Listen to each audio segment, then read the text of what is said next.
comentando esta semana. Nos queda todavía lo respiratorio por ver, así que acá arrancaremos. Vamos a ver si se une alguien más. Y ya largamos. Parece.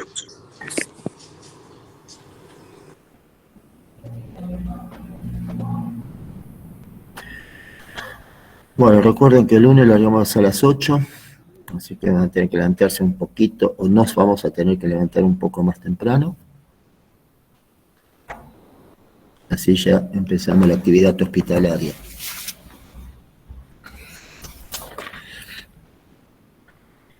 Bueno, esperen que vamos a compartir la pantalla.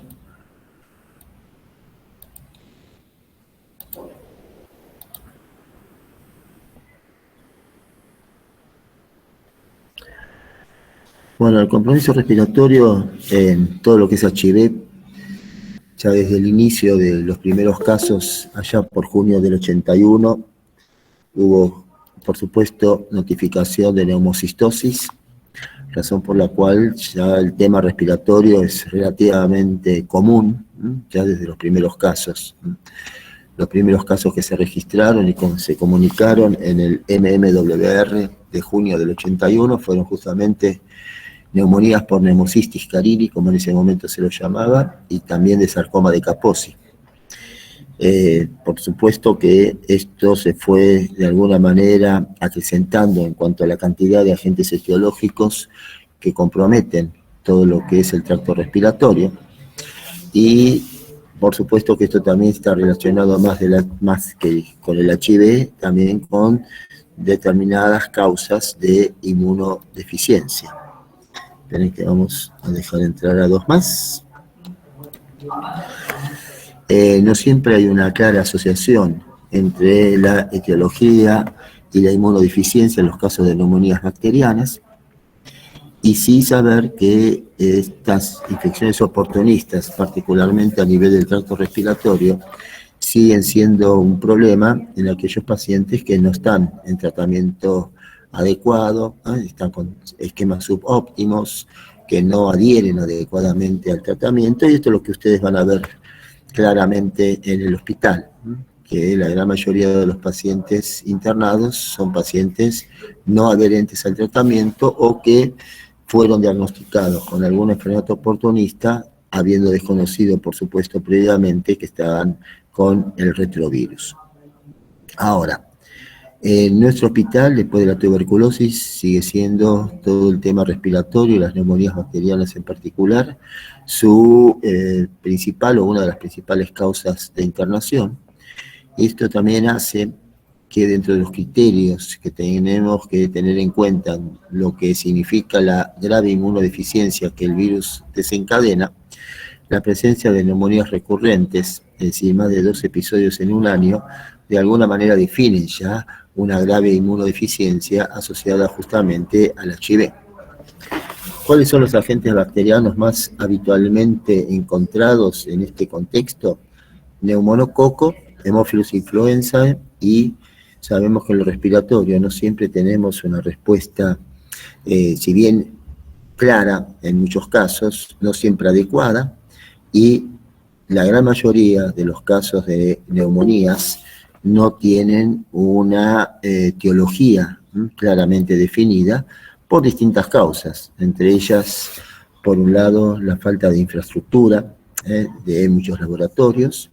Por otro lado, la gran mayoría de los pacientes han sido ya tratados con antibióticos, razón por la cual se reduce notablemente la sensibilidad de los métodos que vamos a emplear. Dentro de lo micobacteriano, la asociación con tuberculosis está claramente identificada.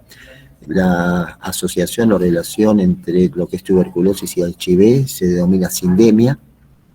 Ustedes piensen que el individuo con una prima infección tuberculosa, para que no desencadene la diseminación de la enfermedad, requiere de una inmunocompetencia celular adecuada. Y esto es lo que justamente nos pasa en el HIV. Por lo tanto, vamos a tener muchos pacientes HIV positivos que también padecen tuberculosis. Y a esto se le agrega y se agrava la situación cuando lo referimos al grado de resistencia que el bacilo de Koch ofrece a muchos de los tuberculostáticos. Nosotros en el hospital hemos tenido un brote muy importante de tuberculosis multiresistente. Después les voy a mostrar la cantidad de pacientes que se comprometieron y que lamentablemente terminaron mal en función de esta multiresistencia. Dentro de lo micótico, sabemos que Pneumocystis jirovecii hoy en día está dentro del reino de los fungi, también con algunas características en particular que también vamos a considerar cuando hablemos específicamente de todo lo que hace a neumocistosis. Ahora, no son los únicos agentes. Dentro de lo bacteriano también se describen casos relacionados con pseudomonas, con estafilococos, con enterobacterias, legionela, nocardia, rhodococosis. Dentro de lo micótico, criptococo, histoplasma, coccidioides, aspergillus, blastomices, talaromyces marnefei.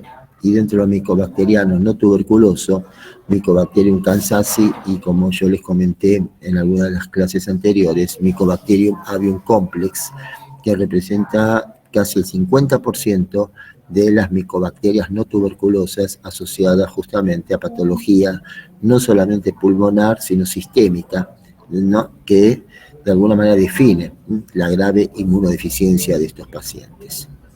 Dentro de la viral, influenza, citomegalovirus, el herpes, adenovirus, el sincicial respiratorio, los virus para influenza y el SARS-CoV-2, que en estos pacientes también cobra importancia. Dentro de lo parasitario, toxoplasma, strongyloides, microsporidium, hoy en día ya incorporado más dentro de los hongos que dentro de los parásitos, y la diseminación de Cryptosporidium parvum. Cryptosporidiosis sabemos que está muy asociado a los cuadros diarreicos. En estos pacientes también puede haber diseminación de la criptosporidiasis y por lo tanto la presencia del compromiso pulmonar que lógicamente suele ser grave. Sabemos que Cryptosporidium prácticamente no tiene un tratamiento específico. Ahora, el compromiso respiratorio también lo pueden dar cuadros no infecciosos, como los linfomas no Hodgkin, el cáncer de pulmón, hipertensiones pulmonares, insuficiencia cardíaca, neumonías intersticiales, enfisema, hipersensibilidad al abacavir, y si a esto le agregamos adicciones, tabaquismo, otros adictivos o de sustancias adictógenas, lógicamente esto agrava el panorama anatomofuncional que ese pulmón va a tener. Como dije anteriormente, tuberculosis, las neumonías representan por lo menos estadísticamente, la principal causa, o por lo menos la más frecuente de las causas de internación en nuestro hospital. Después viene también la neumocistosis, criptococosis meningia, toxoplasmosis, todo lo cual vimos ayer. Uno tiene que tener muy en cuenta siempre la neumocistis. Lo tiene que tener en cuenta porque puede ser el motivo de consulta de un paciente que hasta ese momento ignora que es HIV. Nos ha pasado muchas veces en neumonías graves de la comunidad, en la cual la posibilidad de la neumocistosis por ahí estuvo rondando, por algún antecedente, por algún dato que en el interrogatorio surgió. Y esto fundamentalmente considerarlo en ponerle algunas fichitas a lo que es el tratamiento de neumocistis, que abarca específicamente trimetoprima sulfametoxazol. Entonces, cuando ustedes tienen una neumonía grave de la comunidad, ojo que no puede hacer una neumocistosis. ¿Por qué? Porque este cuadro en general se caracteriza por una hipoxemia muy, muy significativa. Ha sido al inicio de la pandemia una de las primeras enfermedades definidoras y un alto porcentaje de pacientes ya presentaban neumocistosis en algún momento de la evolución. Con los tratamientos antirretrovirales de alta eficacia, esto se redujo en forma considerable y hoy por hoy es precedida por la tuberculosis y las neumonías con respecto a las causas respiratorias de consulta y, por supuesto, de internación. Es raro, pero también puede ser una manifestación de prima infección por HIV. pero el porcentaje de este tipo de compromiso pulmonar en estos pacientes es relativamente poco frecuente. ¿Cómo puede ser el inicio de la neumocistosis? Subagudo, agudo, con una semiología pulmonar que no dice demasiado. Neumocitis afecta particularmente al neumocito 2, afecta todo lo que es el engrosamiento de los tabiques interalveolares. Esto genera también alteración del surfactante y esto explica la importante hipoxemia que estos pacientes suelen tener, lo cual genera específicamente esa disociación clínico-radiológica que caracteriza justamente a este tipo de cuadros. Una de las complicaciones posibles es neumotórax, también se han visto cuadros de bullas importantes, pero radiológicamente lo más habitual es ese aspecto de vidrio esmerilado, de compromiso hilofugal en alas de mariposa, con lesiones incluso cavitadas, con opacidades nodulares únicas o múltiples, y en algunas ocasiones hasta imágenes pseudonormales, es decir, con poco componente de respuesta inflamatoria. Lo real y concreto que vamos a tener un paciente hipoxémico con el aspecto típico que incluso en SARS lo vimos y lo vemos en las tomografías, en el aspecto típico de ese vidrio esmerilado. La asociación de estas patologías también es dable hoy por hoy en la pandemia de observar, y lo que va a llamar la atención es que justamente vamos a tener una tomografía con un gran componente entonces de lesiones y con poca semiología pulmonar. Esto es lo que caracteriza justamente a este tipo de episodios. La presencia de cavidades, de bullas, también puede llegar a ser observada en este tipo de cuadros. Vamos a tener en general el paciente con neumocistis, un cuadro entonces de disociación clínico-radiológica. Neumocitis es de contagio interhumano, no hay entre las especies, sino que es la misma especie humana la que de alguna manera es el foco de contagio, pero en el inmunocompetente esto va a pasar totalmente asintomático, sin ningún tipo de manifestación. Se va a reflejar, sí, en el grado de inmunodeficiencia que la HIV-Sida genera, la patología pulmonar. La LDH como componente de procesos inflamatorios también es en general un indicador importante en cuanto a su aumento, y la prueba de alguna manera o el material que nos permite el diagnóstico de la neumocistosis es el lavado bronquioalveolar. El esputo tiene poca sensibilidad, el aspirado de secreciones bronquiales no siempre es factible, la biopsia transbronquial, por supuesto, es un recurso muy puntual que es de poca, digamos, frecuencia de indicación.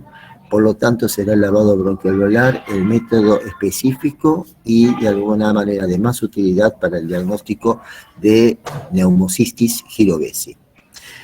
¿Qué tenemos que tener en cuenta? Y dos aspectos desde el punto de vista microbiológico que deben recordar. Por un lado, neumocistis no se cultiva, primer concepto importante, así que no vayan al laboratorio a preguntar cómo viene el cultivo para neumocistis, salvo que de acá a que aparezca algo pueda entonces cambiar la situación, pero hoy por hoy todavía es un microorganismo no cultivable. Y además, el otro aspecto es que neumocistis, ¿a qué grupo microbiológicamente corresponde? ¿Se acuerdan? ¿Qué es? ¿Qué es un virus? ¿Es una bacteria? ¿Un virus? No. Virus. ¿Es un hongo? ¿Es un hongo? Ah, bueno, si ya empezamos así, microbiología, ¿dónde quedó? Son los momentos en que me replanteo qué hice yo en microbiología para que no se acuerden de nada. Es un hongo, es un hongo. Es un hongo. Ah, muy bien. ¿Y con qué se trata si es un hongo? Este específicamente no se trata con... Este se trata con TMS. Ajá, ¿y por qué si es un hongo no se trata con fluconazol o anfetericina? Por algo de la cápsula. Por algo, bien. Vamos tirando que es viernes, vamos, pónganle onda. Vamos, chicos, dale.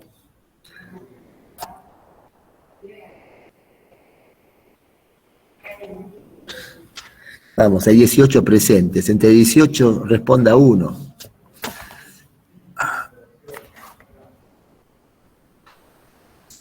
Porque la membrana citoplasmática de la neumocistis no tiene ergosterol, tiene colesterol.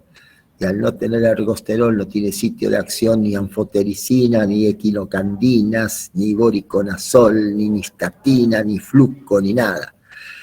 Se trata justamente, como decía Esteban, con trimetoprima sulfametoxazol o con pentamidina. Es otro de los fármacos que tiene acción justamente sobre la neumocistis. Entonces, dos características.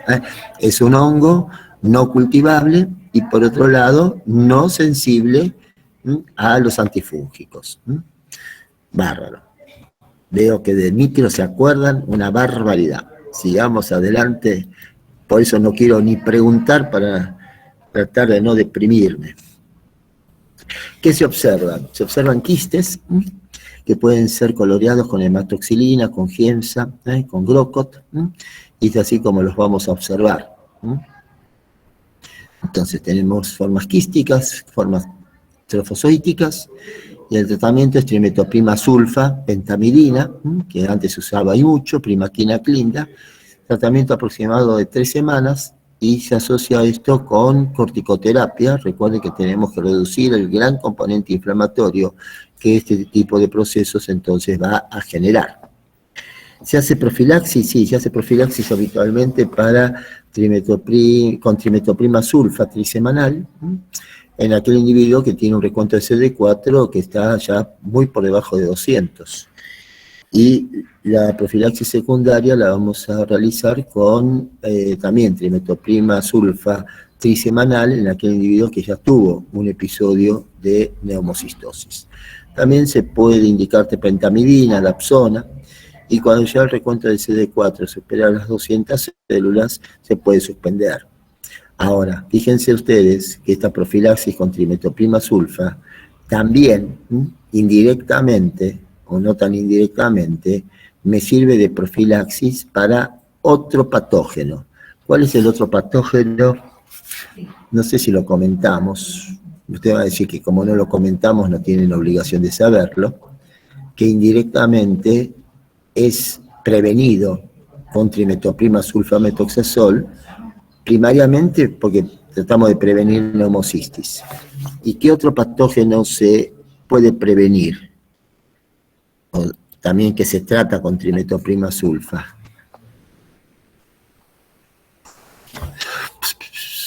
No lo comentamos ayer. No tenemos que haber comentado. Mal ahí, mal de mí.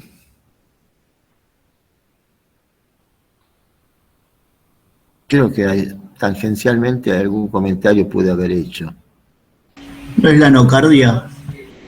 No, nocardia no se previene, se trata. No, un parásito protozoario que es marcador de SIDA.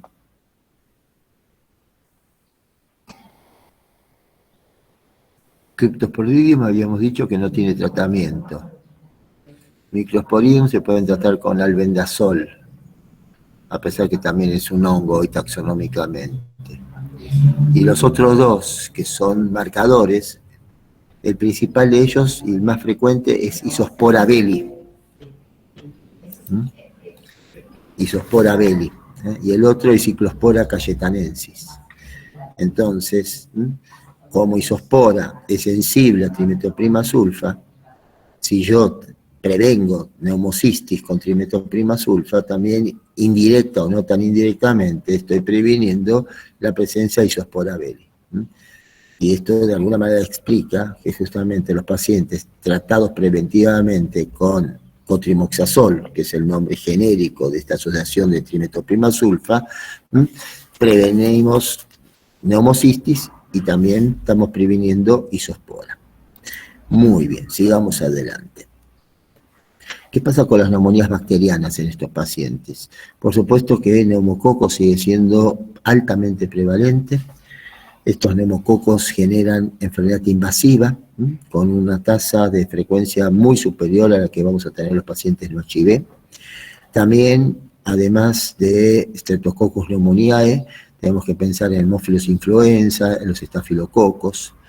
En los pacientes que tienen antecedentes de bronquiectasias, enfisemas, secuelas de patologías respiratorias previas, siempre la asociación con los no fermentadores de glucosa como pseudomonas hay que también considerarla.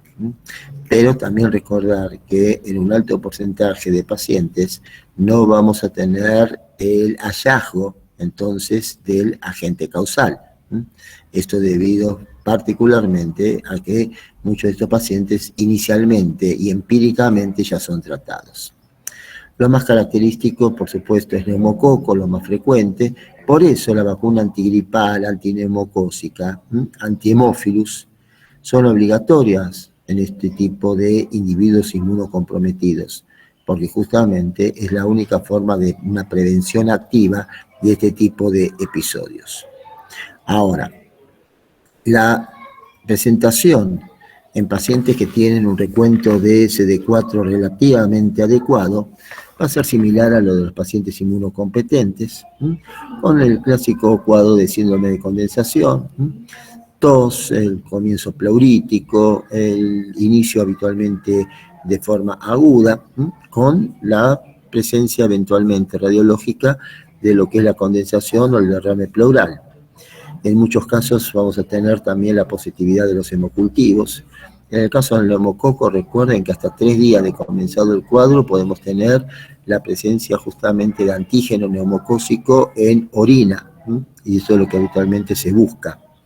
Ahora, Haemophilus también puede ser asociable a este tipo de episodios, y recuerden que pacientes que ya tienen algún tipo de deterioro anátomo-funcional a nivel pulmonar, la presencia de los no fermentadores, Pseudomonas, Acinetobacter, entre los más frecuentes entonces hallados en este tipo de enfermos.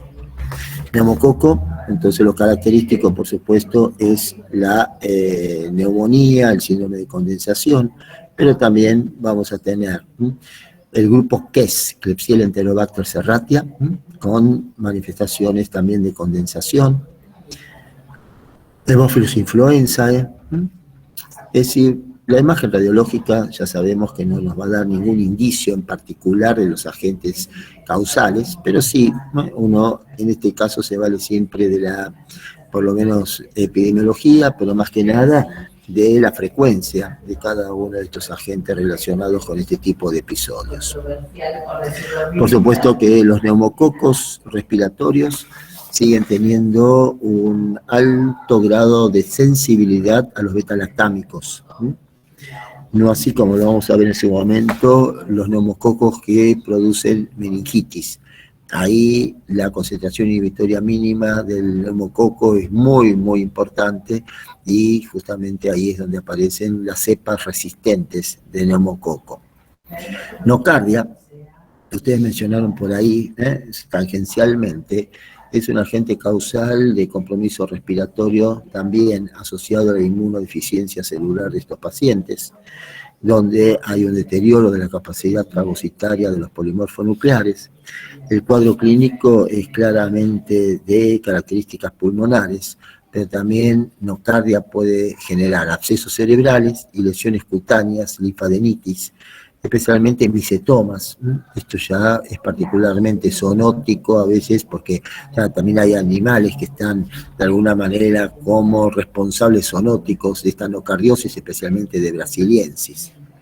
Volviendo a lo pulmonar, radiológicamente tenemos el síndrome de condensación, tenemos infiltrados nodulares, cuadros difusos o focales de lenta resolución, derrames pleurales, derrames que incluso pueden generar, debido a la respuesta inmunológica y a la gravedad de los factores de patogenicidad de nocardia, procesos que son del tipo cavitarios. ¿Cómo se hace el diagnóstico de una neocardiosis? Particularmente el examen directo. Nocardia es un bacilo filamentoso, arrosariado, particularmente ácido resistente, no tanto ácido alcohol, sino ácido resistente.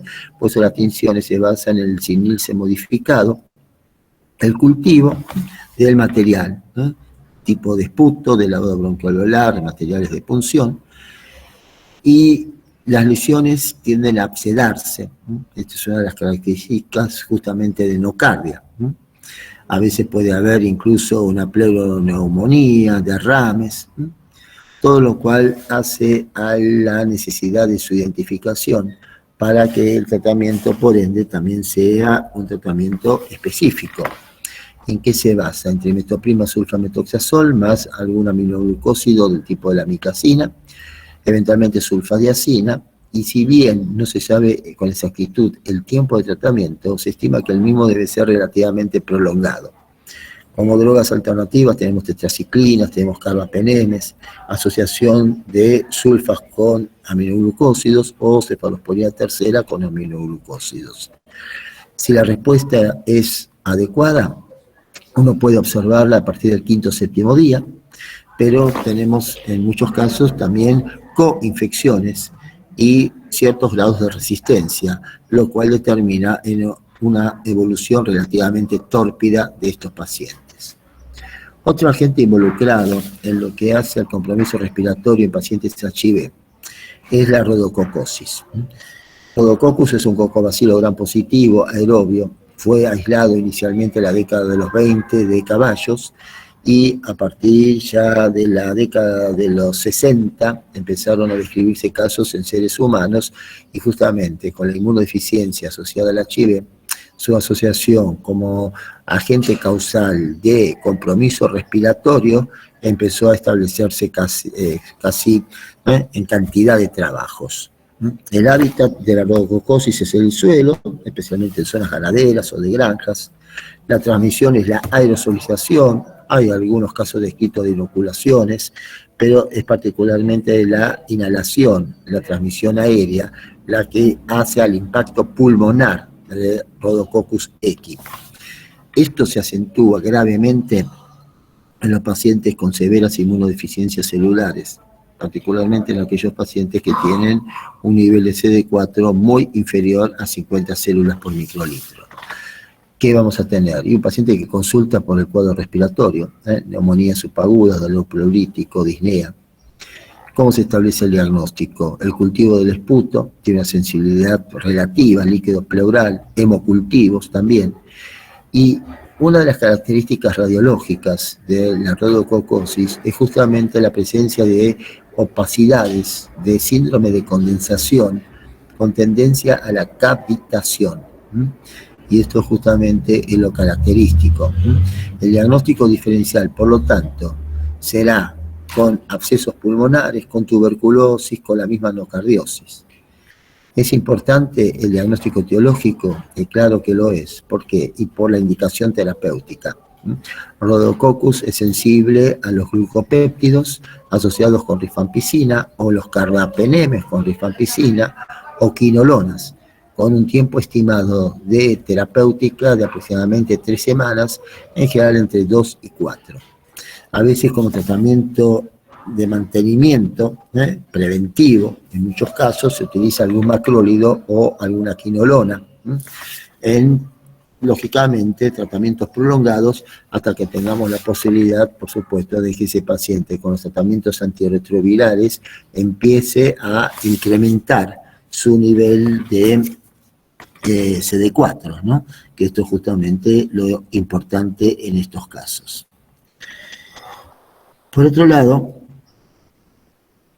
el tratamiento antirretroviral en estos pacientes es obligatorio siempre de establecer. Esto tenganlo también siempre bien en cuenta. ¿Por qué? Porque la mortalidad, justamente por estas enfermedades oportunistas o marcadoras, va a ser realmente muy, muy significativo en este tipo justamente de individuos. Ahora, acá le estoy mandando el reporte epidemiológico de Córdoba, que recibí recién. con algunas novedades, como siempre, ¿no? Algunas novedades infectológicas, como para que no perdamos la costumbre, ¿no? Todavía no llegó nada, doctor. No, está saliendo en una paloma mensajera, acá de donde estoy, ahí está llegando y yo creo que ya llegó, ¿eh? Porque le di una patada en el traste a la paloma para que vaya rápido, y yo creo que ya llegó. Sí, para mí ya llegó. Ya llegó, sí, ya. Es impresionante, ¿eh? Hoy no tienen excusas de desconocimiento de las cosas, ¿no? Esto va más rápido de lo que uno quisiera. No tenemos ni tiempo de sedimentar las cosas, que ya aparece algo nuevo. La fiebre manchada en Brasil es siempre, ya en las últimas semanas hay una cantidad de casos, justamente las garrapatas transmiten esta fiebre manchada, esta rickettsia rickettsii, fiebre manchada brasileña, en la zona de Campinas. Bueno, sigamos con lo nuestro. Entonces, fíjense, esa tomografía con esa imagen de condensación que tiende a abscedarse. Claro, uno piensa que puede ser una evolución tórpida de una neumonía, y resulta ser que es una rodococosis. Por eso es tan importante el diagnóstico microbiológico. En este tipo de cuadros, obviamente en el hospital hemos tenido cantidad de pacientes. Fíjense que la mediana de CD4 es realmente bajísima. Estamos hablando de 11, mediana. Así que tenemos pacientes con 2, 3 CD4. Ahora, fíjense que en este contexto, la presentación clínica, recuerden siempre que puede haber pacientes hasta este momento no diagnosticados, que por lo tanto ignoran su estado de HIV. Fiebre, hemóptisis, pérdida de peso. Claro, uno lo primero que va a pensar es tuberculosis, por frecuencia, es lógico, es natural que pensemos así, pero si todo para TBC resulta negativo, empecemos a buscar la causa que realmente puede justificar un cuadro que tienen siempre en este tipo de pacientes algún tipo clínico de denominador común. Fiebre, pérdida de peso, astenia, adilamia y hemóptisis como principal motivo de consulta. Radiológicamente encontraremos, por lo tanto, una consolidación lobar con cavitación. Fíjense que el promedio de sobrevida es realmente muy, muy bajo, y la persistencia de los cultivos sigue siendo positivo a pesar de tratamientos que uno puede considerar de relativa eficacia. Esto es justamente lo que sucede en este tipo de pacientes. Entonces, esto tenerlo bien en cuenta. Por otro lado, la histoplasmosis. La histoplasmosis sabemos que de la cuenca del Plata es dentro de las micosis la que más abunda en pacientes HIV, porque la mayoría de los pacientes justamente reside en las grandes ciudades de la cuenca del Plata, y esto hace que el individuo ya no solamente tenga la manifestación pulmonar,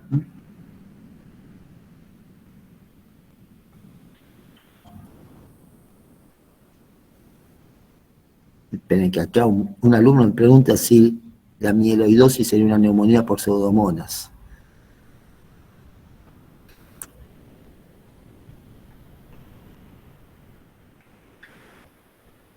Acá repasamos todos los bichos.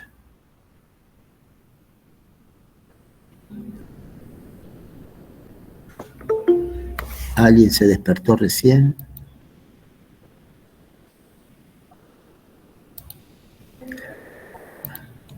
¿O viene de trabajar?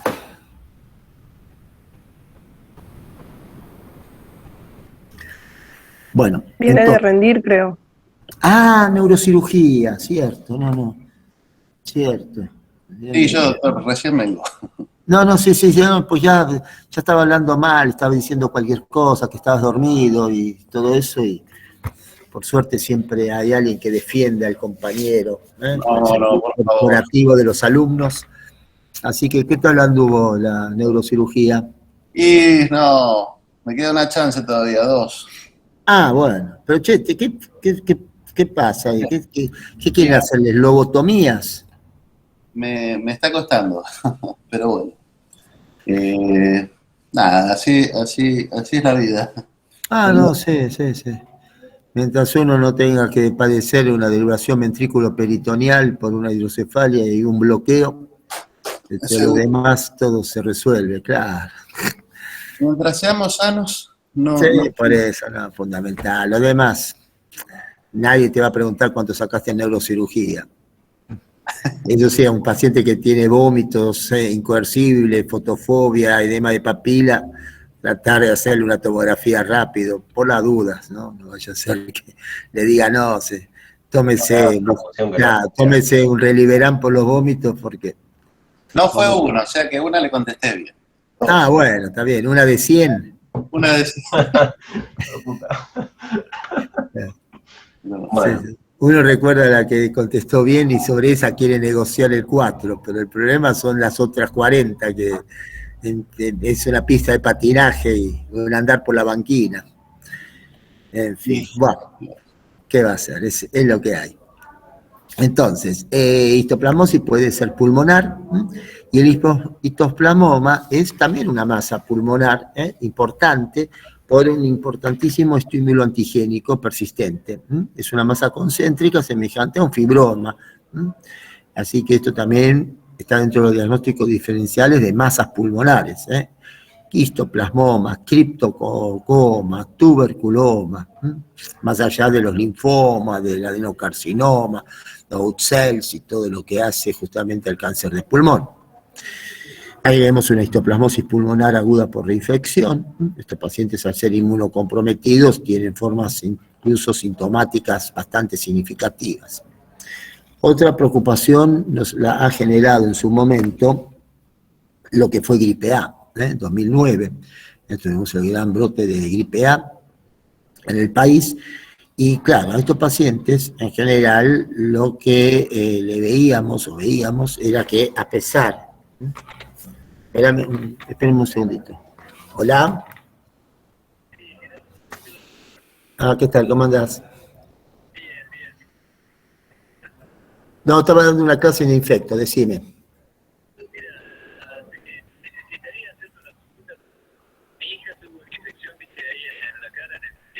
Ajá. Sí. Sí, lo más probable. Bactrim, perfecto.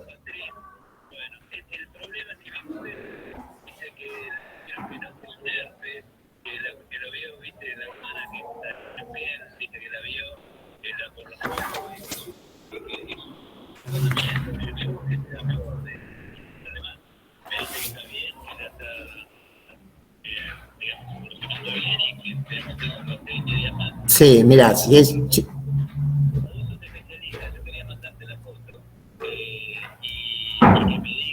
Bueno, está bien. ¿Cuánto tiempo lleva ya de esa lesión en la mejilla, Guille?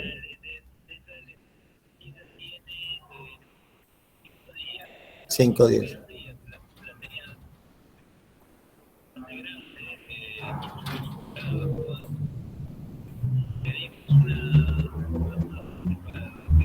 Sí, cefalexina o alguno de esos le habrán dado.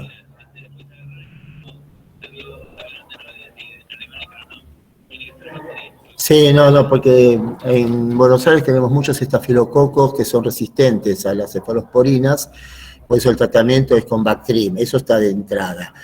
Después, puede ser que haya empezado como un herpes, igual mándame la foto, pero te digo, ya el quinto o sexto día de un herpes, ya la ciclovir, que sería el medicamento para los herpes, no tiene ningún tipo de acción. El hecho de que supure ya tira para el estafilococo, porque los herpes no supuran las lesiones de vesículas. Entonces, yo creo que la idea del Bactrim es la correcta, por dos motivos. Primero, porque supuró. Segundo, porque el estáfilo es bastante bravo, y especialmente en la cara o en cualquier parte del cuerpo, pero en la cara en particular, Tercero, el tratamiento para el herpes, ya a partir de un quinto o sexto día de haber evolucionado, ya no se justifica y sí puede empezar con un herpes y sobreinfectarse con el estafilococo, que es por el cual te dan el Bactrim. Con lo cual, digamos, en la evolución del cuadro, igual mándame la foto para que yo te tire un audio y te comente. Y no, está bien, pero de todas maneras, yo creo que si está evolucionando, no.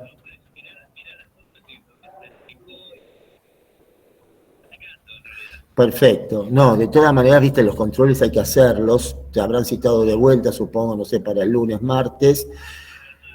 Correcto, sí, porque eso es lo que hay que ver. Porque el tema, ¿sabes cuál es? Que por ahí quede algún abscesito o algo debajo de la piel y haya que ayudarlo a drenarlo, ¿no? Más por la zona. Pero no me parece, por lo que me estás contando, que sea muy herpético. Porque además los chicos, o no tan chicos, ¿no? Porque ya tan chica no es, pero viste, se rascan. Claro, bueno, entonces le habrá picado, le habrá molestado, se rascó y. Claro, exactamente. Entonces, que haya empezado con herpes puede ser, ¿viste? No vamos a discutir y crear problemas familiares, pero yo creo que la conducta, más o menos por la evolución que me contás, es la adecuada. Pero mandame la foto, no hay ningún problema, Guille.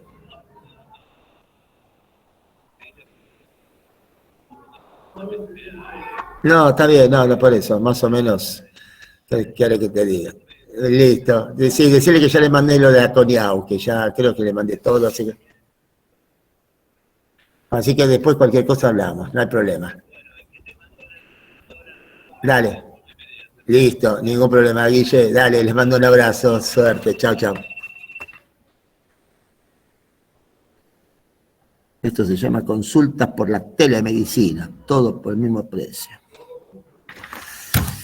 Bueno, sigamos con lo nuestro. Que veíamos en los pacientes HIV, ¿están todavía, no? Porque como escucho silencio, sí. Sí, estamos acá, sí. Bueno, listo, no.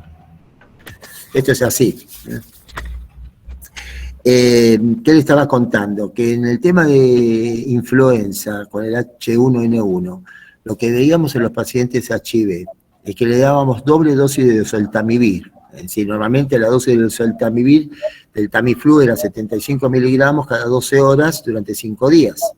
Con estos pacientes le dábamos 150 cada 12. Duplicábamos y en vez de 5, 10 días, y al 10º día todavía seguían positivos para lo que es la presencia de la partícula viral.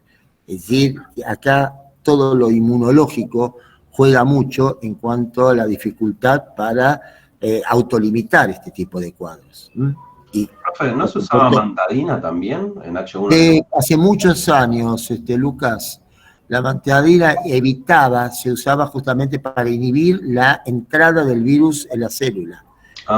Pero en H1N1 particularmente lo que se usaba era el zanamivir, que era inhalado, y más que nada el oseltamivir, que es un inhibidor de la neuroamilidasa.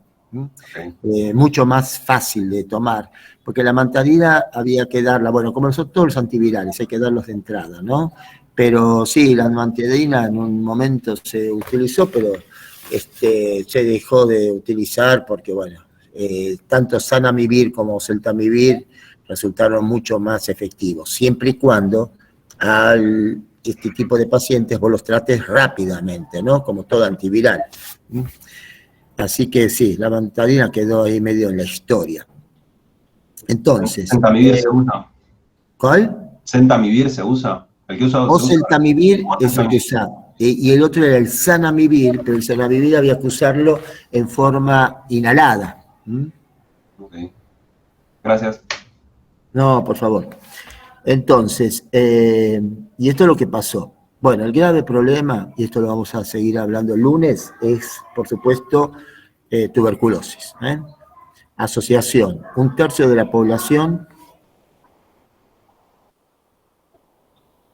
está infectada por Mycobacterium tuberculosis.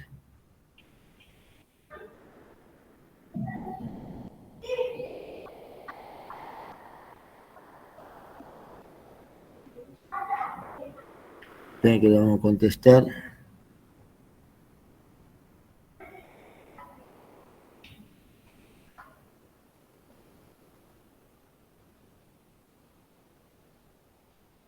Esperen que vamos.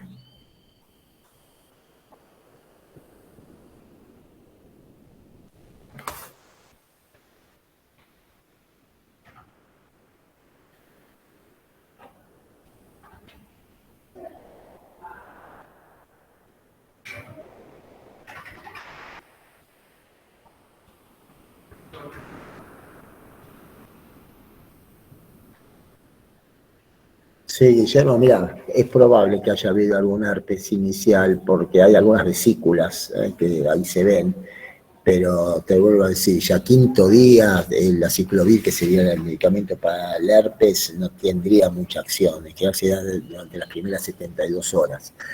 Así que no, que siga con el Bactrim, obviamente como corresponde. No sé si le indicaron además algún fomento o alguna otra cosa, para por lo menos limpiar un poco esa zona, pero bueno, si no, que siga con el Bactrim como hasta ahora, control lunes, martes, eso sí, pero pareciera que está evolucionando esto, lógicamente está evolucionando. No sé si le agregaron alguna crema, algún ungüento local o algo por el estilo, porque eso también sería otra factibilidad, pero si está evolucionando bien, por el momento sí, lo indicado es, por supuesto, el Bactrim, no sé desde cuándo lo está tomando, pero bueno, el tratamiento básicamente son 7 días. Entonces, con tuberculosis pasa esto, ¿no? Que para que ese complejo primario no se reactive, depende de la inmunidad celular. En el HIV la inmunidad celular se nos vino a pique y entonces reactiva estos focos. Un paciente que tiene el complejo primario, la posibilidad de que haga una reactivación es de aproximadamente un 10% en su vida. Un paciente HIV tiene una posibilidad de reactivar ese foco que es de un 10%, 8 al 10% por año. Y eso habla de la magnitud de esta asociación. Por lo tanto, la tuberculosis acelera el curso clínico del HIV y el HIV, por supuesto, el curso clínico de la tuberculosis. Estos pacientes eliminan una gran cantidad de bacilos. Por ende, a todo paciente HIV con cuadro respiratorio debe ser, por ende, estudiado, inicialmente con baciloscopía. ¿Por qué? Porque eliminan gran cantidad de bacilos. Y esto yo lo que les decía, en el paciente HIV la posibilidad de desarrollar una tuberculosis activa es de un 10% promedio en su vida siendo HIV negativo y un 10% por año siendo HIV positivo. Y estos pacientes ya no tienen solamente la forma pulmonar, sino tienen una alta frecuencia de formas extrapulmonares, multivacilares, escasa reacción granulomatosa, porque no la pueden hacer, y pobre respuesta inmune del huésped, que justifica claramente la enfermedad diseminada. Entonces, los pacientes que tienen 200, 400 CD4, esto también lo vamos a hablar el lunes, un paciente con tuberculosis, aún siendo HIV negativo, tiene 300, 400 CD4, es decir, casi la mitad de lo que tienen, obviamente, los individuos, digamos, habitualmente. No llegan a los niveles de HIV, que son, por supuesto, ya con criterio de SIDA mucho más bajos. En cambio, por supuesto, pacientes con tuberculosis con un nivel de CD4 extremadamente bajo, hacen formas diseminadas, ni siquiera pueden focalizar.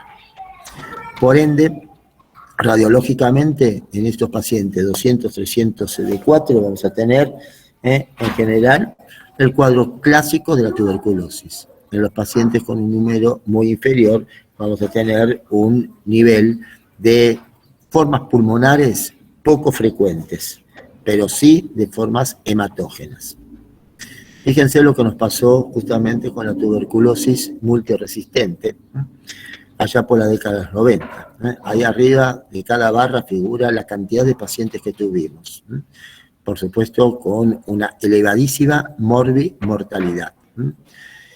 este tipo de tuberculosis era justamente resistente a isoniazida, rifampicina, piracinamida, etambutol y streptomicina. Es decir, los 5 tuberculostáticos de primera línea.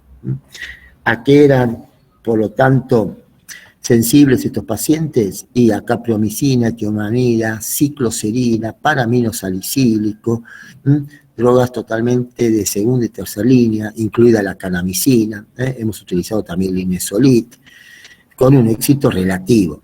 Este es el grave problema de la tuberculosis extensamente resistente y extensiva, que por la definición de la OMS incluye también la resistencia a fluoroquinolonas o floxa, levofloxacina o moxifloxacina, o a inyectables de segunda, amica, cana o capreomicina.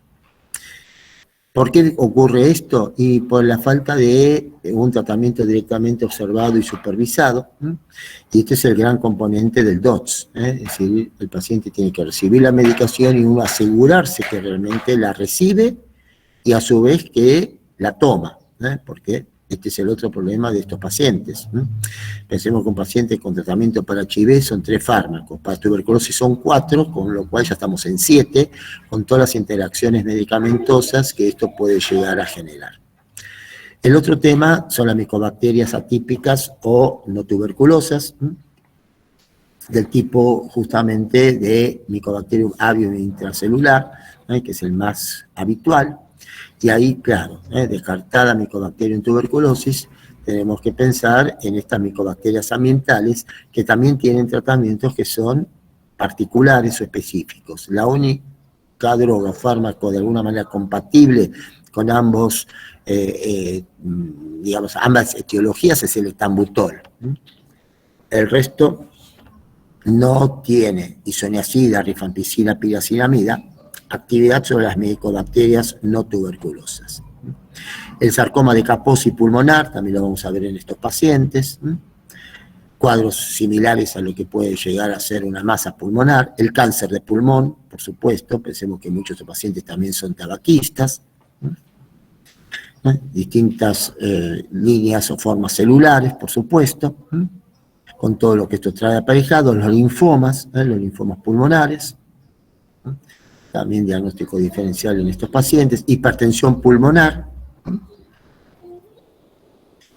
este tipo de cuadros también lo vamos a ver en estos pacientes, EPOC, tabaquistas, EPOC, asociación mórbida claramente también establecida. Todo esto va sumando, es decir, consideremos que esto no es una sola causa, sino una sumatoria de situaciones que con el correr de la inmunodeficiencia, por supuesto, agravan el pronóstico de estos pacientes. Por lo tanto, si bien los tratamientos antirretrovirales de alta eficacia, hoy en día con un solo comprimido, con 3 fármacos incluidos, son altísimamente efectivos, todavía tenemos muchos pacientes no diagnosticados, muchos pacientes con esquemas subóptimos, muchos pacientes no adherentes, todo lo cual lamentablemente de alguna forma hace que la presencia de la enfermedad, digamos, evolutiva, después de años de infección retroviral, sea lo que todavía justifica la internación en salas como las que tenemos en el hospital. Así que bueno, con esto más o menos un panorama de todo lo que hace específicamente a lo que es HIV, desde lo cutáneo, desde lo oral, digestivo, neurológico, respiratorio, así que fíjense cómo el HIV es una patología totalmente integradora de todo lo que significa pequeños resúmenes o síntesis microbiológicas, porque cualquier microorganismo de alguna manera puede ser aislado en este tipo de pacientes. El lunes vamos a hablar de tuberculosis, así que yo lo que les pido, sugiero, recomiendo es que algo lean, alguna idea tengan, por lo menos yo siempre trato de que ustedes tengan idea de los videos. El paciente les trae fotos y uno tiene que armar el video.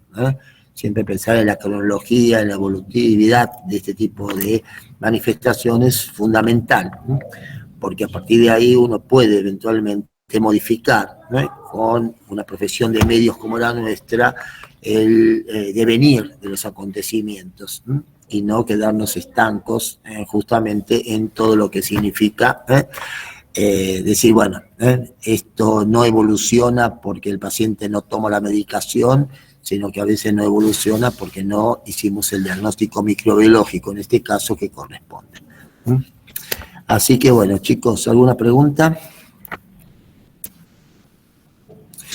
Todo tranquilo. Bueno, mejor así. Así que bueno, seguimos en contacto, cualquier novedades que surjan, más El allá lunes a las 8, ¿no? Sí, todos los días ahora va a ser a las 8 de la mañana, salvo, bueno, alguna excepción que pudiera haber, pero en principio ya le damos a las 8 para que 10:30 puedan estar en el hospital, los distintos grupos que vayan yendo. Genial, doctor. Así repartimos bien la cosa. ¿Estamos? Bueno, buen fin de semana. Nos seguimos hablando o viendo, gente. Muchas gracias, doctor. Gracias. Estamos viendo, chao.